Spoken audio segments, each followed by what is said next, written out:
함께 은혜 받으실 제목은 여성사사 드보라의 사역입니다. 같이 따라해 보겠습니다.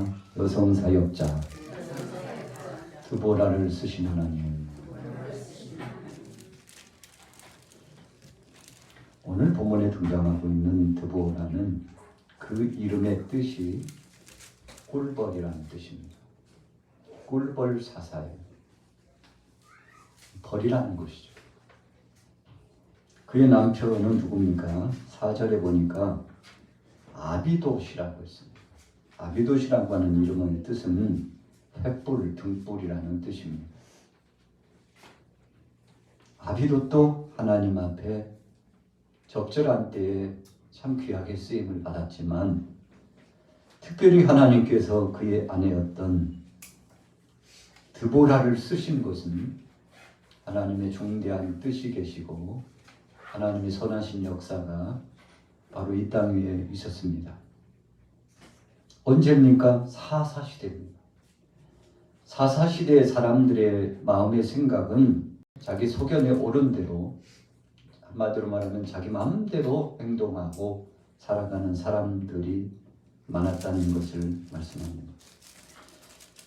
그래서 하나님께서는 백성들을 깨우치고자 주변에 있는 족속, 가나안 족속들을 일으키셨습니다. 오늘 성경 2절에 한번 보세요. 4장 1절, 2절 같이 한번 읽어보겠습니다. 4장 1절 시작. 에웃이 죽으니 이스라엘 자손이 또 여호와의 목전에서 악을 행하매 여호와께서 하솔에서 통치하는 가나안 왕 야빈의 손에 그들을 파셨으니 그의 군대 장관은 하로셋 학고임에 거주하는 시스라요. 하나님의 백성들이 죄를 범하면 하나님이 하시는 일이 있는데 자기 백성들을 파시는 겁니다. 오늘 본문에 좀 특이한 표현이 나와 있죠. 하나님 앞에서 악을 행하니까 자기 자손들을 파셨다. 2절 중반절에 보면 우리 따라해 보겠습니다. 그들을 파셨으니. 누구에게 파셨나요? 가나안 왕 야빈에게. 하나님의 백성들을 팔았어요. 넘겼다는 것입니다. 우리가 일부 예배 시간에도 함께 은혜를 나눴습니다만 바벨론에게 한마디로 말하면 하나님이 파신 겁니다.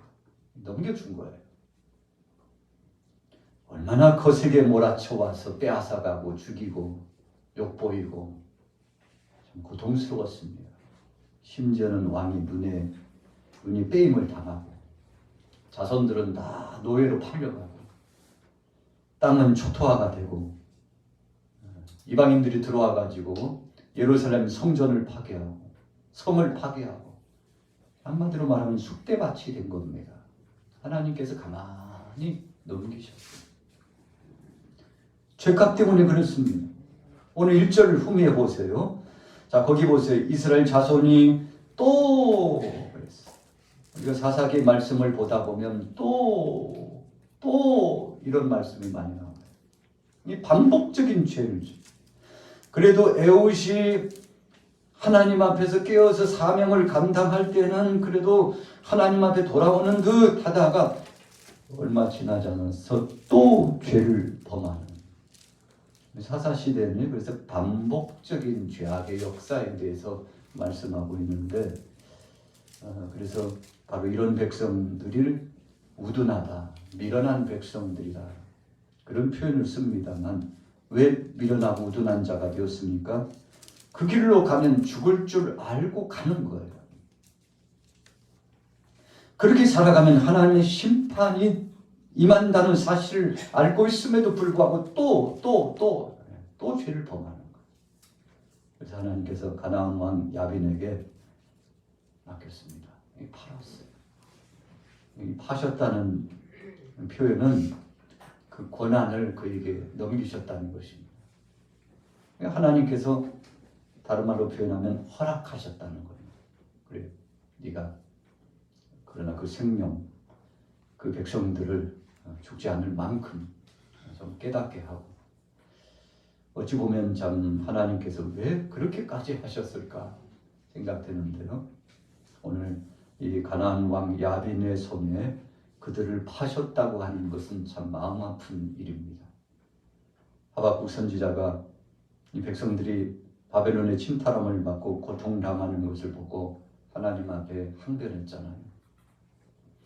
우리보다도 더 죄를 많이 짓는 저 가증스러운 이방인들에게 이 택한 백성 유다 백성들을 던져버리시고 파시는 하나님, 그렇게 하나님 앞에 항변했는데 그때 하나님께서 너희 죄도 죄지만 바벨론도 바벨론의 죄값으로 심판받는다, 그렇게 하심으로 하박국 선지자가 하나님의 뜻을 그때 정신을 차리고 알게 되죠.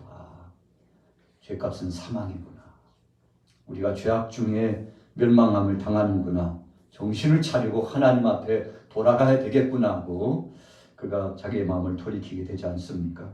참 어려움이 찾아왔어요. 그런데 이 백성들을 깨우치고 살려야 되는데 정말 쓸만한 인재가 없어요. 일꾼이 없는 겁니다. 그 한 사람, 믿음의 사람, 아브라함 같은 사람, 노아 같은 사람, 바울 같은 사람, 다니엘과 같은 사람, 그 사람을 찾고자 찾아도 사람이 없어요. 하나님이 쓰실 만한 인재가 없어요. 그러고 보니까 한 사람이 하나님 눈에 띄었는데 그 인물이 누구라고요?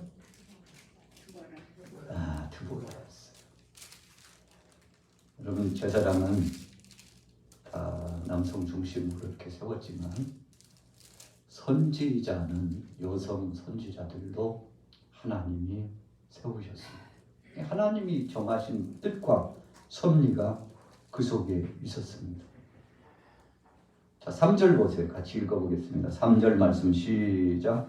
야빈 왕은 철병거 900개가 있어 20년 동안 이스라엘 자손을 심히 학대했으므로 이스라엘 자손이 여호와께 부르짖었더라. 몇 년 동안요? 20년 동안. 이 백성들이 철이 늦게 들었어요. 첫해 에웃이 죽고 난 다음에 악을 행하고 하나님의 징치하신 역사가 이 가나안 왕 야빈에 의해서 시작됐을 때 이거 큰일 났다, 이러다가는 나라 다 망가지고 우리도 삶이 망가지겠구나 생각하고 빨리 정신을 차려야 되는데 20여 년 동안 환난과 고통이 계속 됐는데도 사람들이 끔찍하지 않습니다. 여러분, 우리 인생이 얼마나 강박해질 수 있는가에 대한 아주 표면적인 모습이 사사기에 드러납니다. 그래서 사사기의 말씀을 보면 저의 모습을 보는 것 같습니다. 주님, 나의 모습을 보는 것 같습니다. 억척스럽게 고집을 부르며 하나님의 뜻을 거스려 나가는 이 악한 자, 이 중심을 주님 용서해 주시고 살려 주옵소서. 빨리 나가면 좋겠잖아요. 그러나 20년 동안도 끔찍도 하지 않고 저들이 계속 강박한 태도를 보였으니 여러분, 그 고통이 갈수록 심화해요. 더 깊어져요. 더 힘들어집니다. 그때 비로소 하나님 앞에 기도하기 시작했습니다. 이스라엘 백성들이 야곱을 중심으로 70인이 애굽에 들어가죠. 그리고 몇 년 동안 거기에 머무르죠? 약 400여 년. 430년이라고 그러는데 어떤 사람들은 400년 그렇게 표현하기도 합니다만 430년 동안 거기 머물러요. 그런데 이 백성들이 요셉이 죽으면서 유언했잖아요. 여러분들은 여기 오래 살 사람들이 아닙니다. 하나님이 때가 되면 이 민족 우리를 이끌어 주실 텐데 그때 내 유고를 약속의 땅 가나안 땅에 좀 묻어달라. 여러분, 그가 권력이 있고 힘이 있었기 때문에 죽음 직전에 유언해서 여기에 묻히기 싫으니까 아브라함, 이삭, 우리 아버지 야곱이 묻힌 그 땅에 나도 장사 지내달라고 하면 분명히 할 수 있었습니다. 그런데 성경을 보면 요셉은 그렇게 명령하지 않아요. 이 백성들이 이제 이 애굽에서 떠날 때 그때 내 유고를 여기에 머물게 하지 말고 하나님의 약속이 이루어진 그때에 나를 좀 옮겨달라. 좀 의미가 있지 않습니까? 야곱, 이어서 요셉은 하나님의 약속의 말씀을 믿었던 것입니다. 여러분, 믿지 않았다면 어떻게 백성들에게, 후손들에게 유언을 할 수 있겠습니까? 우리 따라해 보겠습니다. 믿음으로 하나님을 기쁘시게 합니다. 20년 동안 심히 학대라 그랬어요. 그렇죠? 아까 심화되었다고 그랬죠? 3절 중반절에 심히 학대했는데 이스라엘 백성들이 애굽에 있어서 400여 년이 지나가니까 얼마나 바로가 강박해지는데 심한 학대를 했어요. 그러니까 그때상 백성들이 철이 들어가지고 하나님 살려주세요. 제발 우리를 살려주세요. 노예처럼 됐다고 그랬지 않습니까? 하나님을 아는 바로가 죽었어요. 이 다음 바로, 애굽의 모든 왕들은 다 바로인데 여러분 1세, 2세, 3세, 4세, 5세 계속 진행해 나갑니다만 그냥 다 바로예요. 신이란 뜻입니다. 당신이 이 나라의 신이라는 겁니다. 그러나 히브리 백성들은 여호와 하나님을 믿고 있잖아요. 그때 산 눈물로 하나님 앞에 부르짖어요. 여러분 그렇게 기도하니까 하나님께서 모세를 출현시켜가지고 모세를 세워주시고 백성들을 이끌어 가게 하지 않습니까? 기도해야. 우리 따라해 보겠습니다. 회개 기도해야.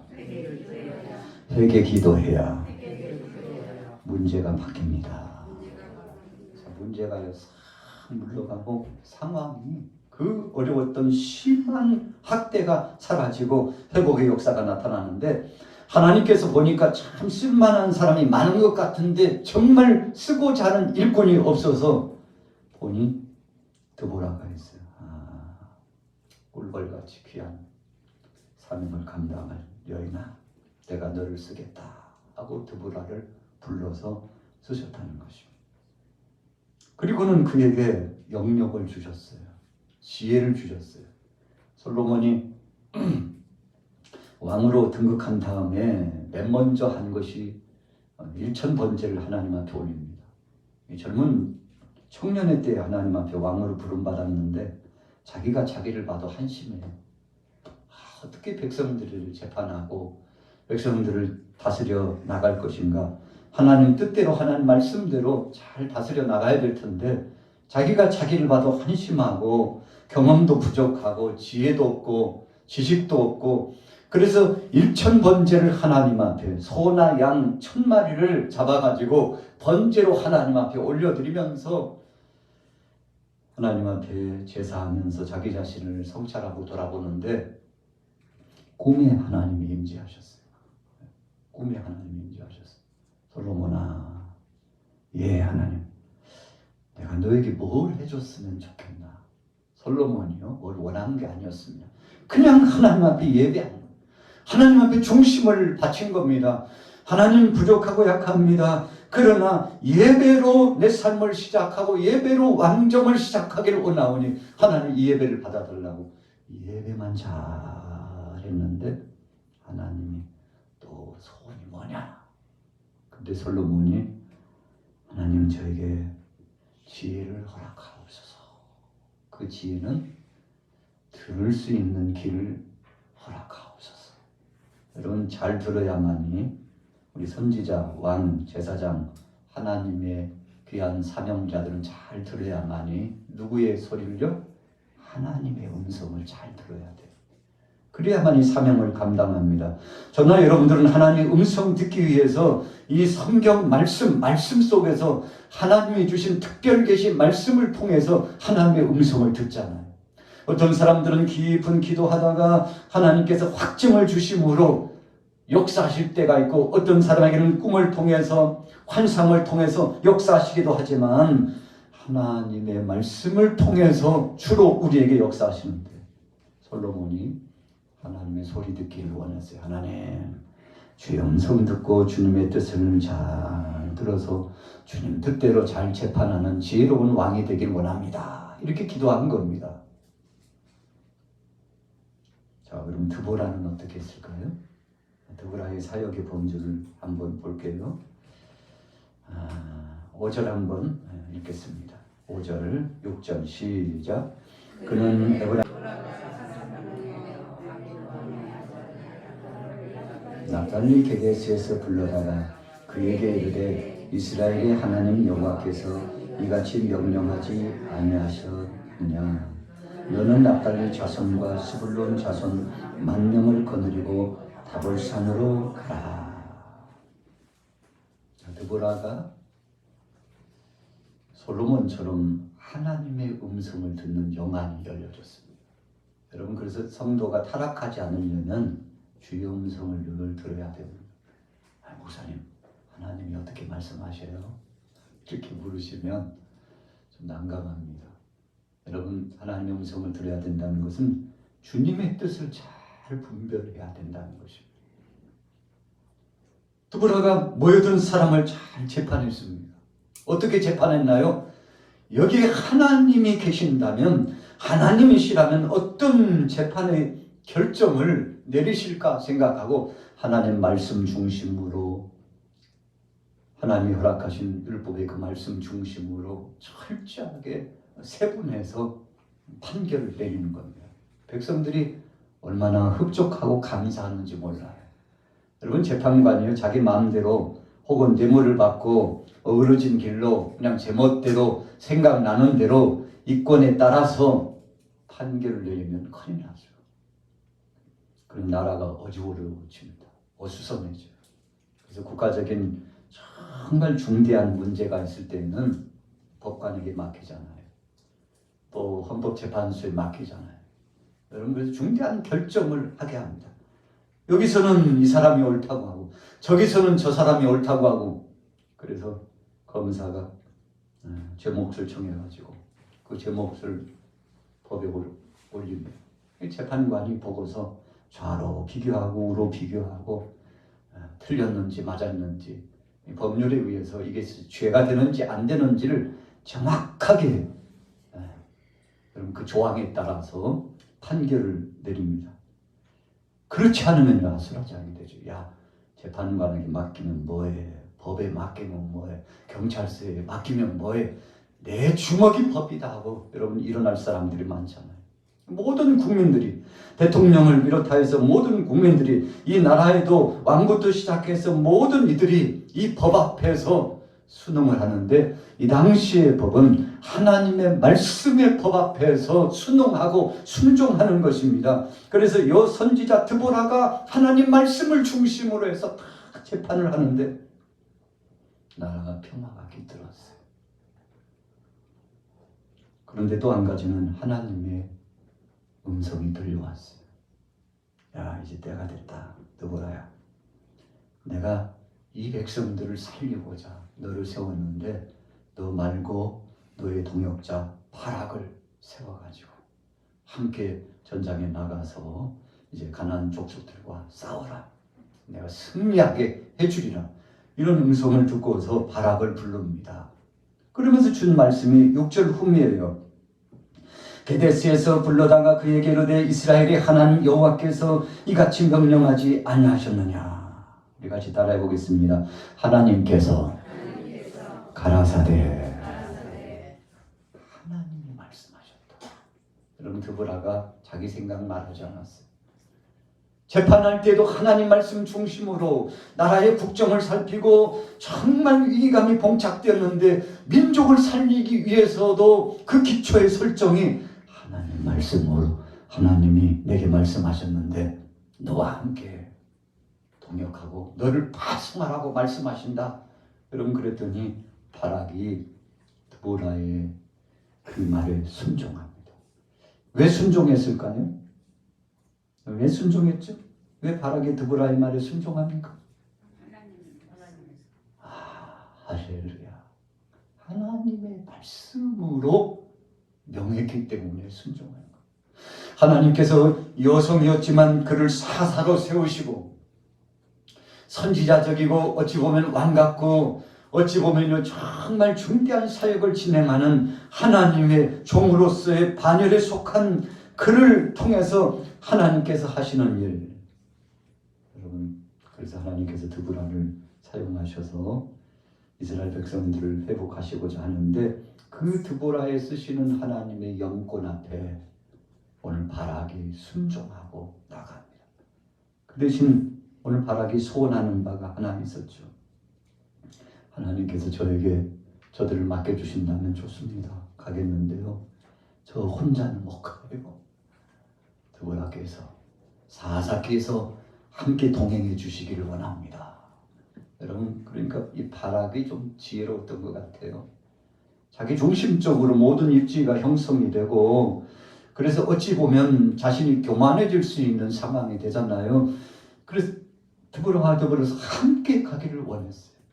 그렇게 하면 넉넉하게 되고 풍성하게 되고 그 모든 일들이 탄탄대로 순탄히 잘 될 것 같은 믿음이 생겼어요. 여러분, 그래서 함께 동역을 요청했잖아요. 아주 지혜로운 거죠. 자, 8절 같이 읽어보겠습니다. 8절 말씀 시작. 바락이 그에게 이르되 만일 당신이 나와 함께 가면 내가 가려니와 만일 당신이 나와 함께 가지 아니하면 나도 가지 아니하겠노라 하니 이르되 내가 반드시 너와 함께 가리라.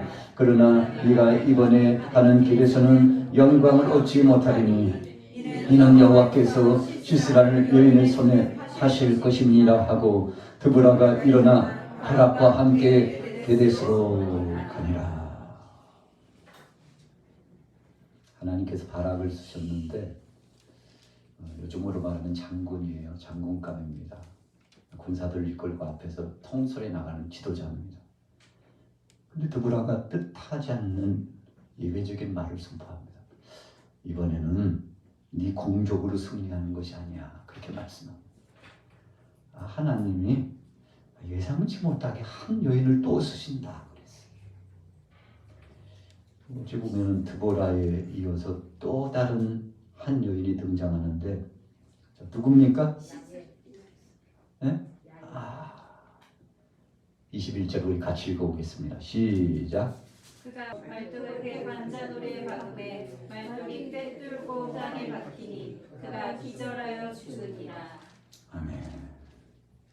야엘이 누구를 죽였죠? 시스라. 시스라가 누굽니까? 족왕이야. 네. 가나안 족속의 일종의 파송된 장군이에요. 이 시스라가 꼼짝없이 당하는 겁니다. 누가 하신 것이죠? 야엘이. 야엘을 세우신 분이 누구시죠? 하나님께서. 여러분, 어찌 보면요, 바락이 우쭐될 뻔했어요. 그런데 바락을 깨닫게 하시는 겁니다. 드보라에게도 깨닫게 하시는 거예요. 내가 누구든지 쓰면, 누구를 세우든지 그를 통하여 내가 일을 하면 하게 되리라 라고 하는 아주 중대한 역사를 하나님께서 말씀하는데, 여러분, 그래서 우리가 신앙생활할 때 그런 생각을 늘 우리가 가져야 돼요. 하나님 주님 앞에 제가 충성하고 헌신합니다. 나를 써주신 것을 감사합니다. 그렇게 생각하는 거 참 좋습니다. 그것이 1번지예요. 두 번째, 2번지는 주님, 그러나 저 말고도 하나님께서 쓰시는 사람들은 너무 많사온데 저도 귀하지만 또 다른 세움을 받은 그 사람도 귀합니다. 그러니 하나님이 역사하시고 하나님께서 능력의 권세로 이 땅을 책임져 주시는 것을 감사하오니 주님 영광 받으시옵소서. 할렐루야. 어찌 보면요, 드보라에게만 집중될 수 있었어요. 근데 하나님은 드보라야, 너는 내게 순종하기만 하면 내가 바락을 세워줄게. 또 바락이 세움을 받았는데 초장에 나가가지고 전쟁터에서 싸우는데 그것에 대한 최종 공적이요, 한 여인이 용맹해가지고. 여러분, 이 당시에 이 우리 여인들, 유다 백성들은요, 천막 짓는데 우리가 잘 아는 사람을 선수라고 그러죠. 천막 짓는 데는 일인자들. 왜 그랬죠? 늘 이동하면서 소를 키우고 양을 키우고 염소를 키우고 놓여놓고 하다 보니까 이동식 천막이 늘 필요했어요. 여러분, 그래서 우리가 몽골 지역의 여성들이 대단하잖아요. 남성들도 대단하지만 여성들도요, 전사 같습니다. 그들은요, 수시로 이동하면서 천막을 지어요. 그런데 오늘 야엘도 누구의 아내죠? 21절에 헤벨의 아내 야엘입니다. 여보, 그거 아이고 말뚝 박는 거 내가 할게. 망치가요. 다 근육이 막. 여성 전사들 보셨습니까? 대단했어요. 그런데 적장, 군대 대장 시스라가 19절에 보세요. 뭐라고 요청하는지 같이 읽어보겠습니다. 19절 시작. 시스라가 그에게 말하되 10,000원이 내게 물을 조금 마시게 하라.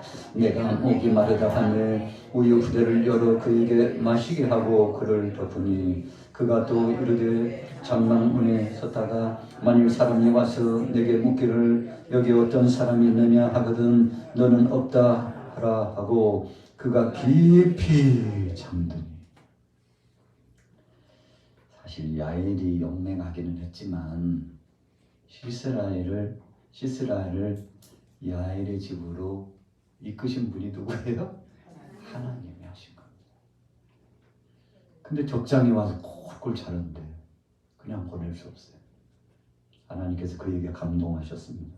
말뚝 하나로 적장을 단숨에 눈에다 갖다가 자고 있는데 천막 말뚝을 갖다가 박아가지고 즉사해서 죽도록 했다는 것이죠.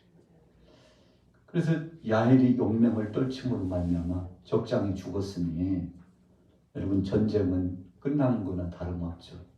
그래서 드보라가 야 이번에 영광은 너 아니야. 하나님께서 다른 여인을 준비하셨어. 그 말씀을 들을 때 좀 시원섭섭했을 겁니다. 아이고 피도 안 흘리고 승리할 수 있는 방법이 있다니 그런 생각도 가졌을 겁니다. 힘 안 쓰고도 결과를 얻을 수 있다니 참 하나님 여러 가지 방법으로 역사하신다고 생각을 했겠죠. 자, 9절, 10절 같이 한번 읽어볼까요? 9절 시작. 이르되 내가 반드시 너와 함께 가리라. 그러나 네가 이번에 가는 길에서는 영광을 얻지 못하니 이는 여호와께서 시스라를 여인의 손에 파실 것입니다 하고 드보라가 일어나 바락과 함께 게데스로 간다. 거기다가 좀 줄 주세요. 요즘 청년들이 큐티하면서 준무로 큐티를 하는데 거기다 줄을 치세요. 이야기를 많이 합니다. 여러분들 어디다가요? 여인의 손에 파신 하나님 팔았다고 그랬어요. 이스라엘 백성들이 범죄하니까 가나안의 왕 누구의 손에요? 가나안의 왕 누구의 손에? 2절 보세요. 가나안의 왕 누구의 손에? 야빈의 손에 어떻게 하셨다고요? 그들을 파셨다. 자, 이 파셨다라고 하는 말씀을 꼭 주목하시기 바랍니다.